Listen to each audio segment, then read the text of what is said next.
What's up everyone? Today we want to talk about figuring out what type of headache you actually have.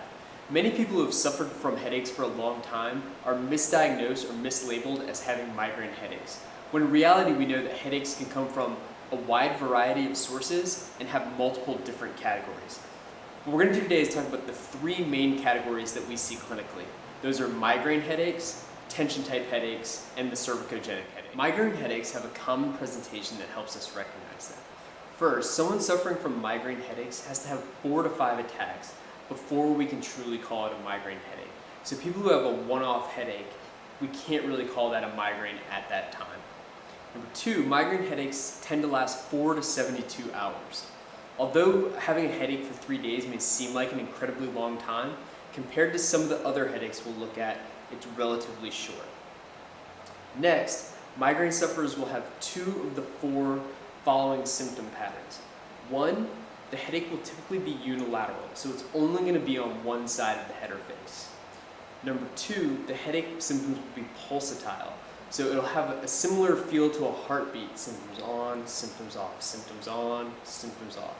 Number 3, the headache will be moderate to severe, so oftentimes people are having a migraine, it's an extremely intense experience for them. And number 4, that headache can be aggravated by or lead the person to avoid physical activity. So people who are having a current migraine attack are not going to be people that you're going to see at the gym or who people are really getting after it in life at that moment. Migraine sufferers will also typically have nausea and or vomiting. So they can feel both sick and physically be sick while they're having the migraine. And they can have light sensitivity and or sound sensitivity. So they can be both sensitive to light and sound at the same time. Migraine with aura will have all the symptoms of the migraine headache, but in addition will have a fully reversible aura symptom. It's important that we note that it's fully reversible, because if it's not reversible, that could be indicative of something more sinister. What the aura symptoms will typically look like is a visual, a sensory, a language, or a motor symptom that shows up just prior to or during the headache. Oftentimes what this will look like is someone will have a black speck in their eye, and then that speck will gradually get bigger until they can't see it out of that one eye, and then their headache will come on. Or just prior to the headache, they'll feel the sensation of water running down their face, and then their headache will come on. Or the person feels like they lose their words just before the headache comes on. With these auras, they're typically going to be like the headache. They're oftentimes going to be one-sided. One aura ramps up over a 5 to 60 minute period, or 2 auras can kind of come on top of each other. The aura is typically going to last 5 to 60 minutes. Again, if it's lasting longer than that and isn't reversible, we have to be concerned that something else is going on here. And that aura is going to be just prior to 5 to 60 minutes or accompany the headache at the same time. Tension type headaches have the unfortunate designation of being the headache that we know least about, but also the most common type of headache, which is never really where you want to be. You don't want the thing that happens the most often to be the least studied and the least known, but that's where we lie with tension type headaches. But for diagnosing a tension type headache, the nice thing is it's the exact opposite almost of a migraine headache. So where the migraine headache typically lasted 4 to 72 hours, a tension type headache is going to last 30 minutes to 7 days. So it has the potential to be much longer than a migraine headache, and there's a lot more variability in that time. Okay? Where the migraine headache was unilateral, a tension type headache is oftentimes going to be bilateral, happening on both sides of the head and face.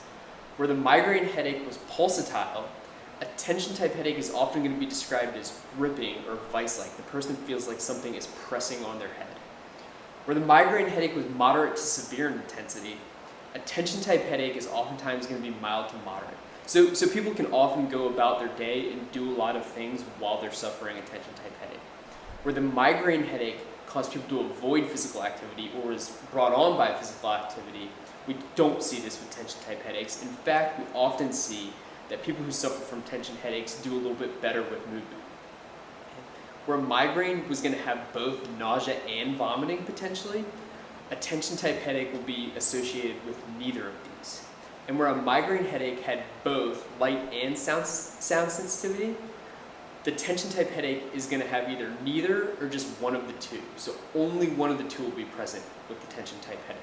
Okay? Cervicogenic headaches are headaches that are caused by the muscles, joints, and tendons of the neck and upper back also have a common symptom presentation.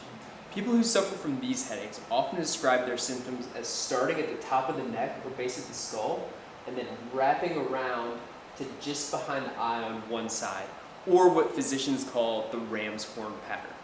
Again, that headache is oftentimes going to be unilateral or just to one side of the head and face.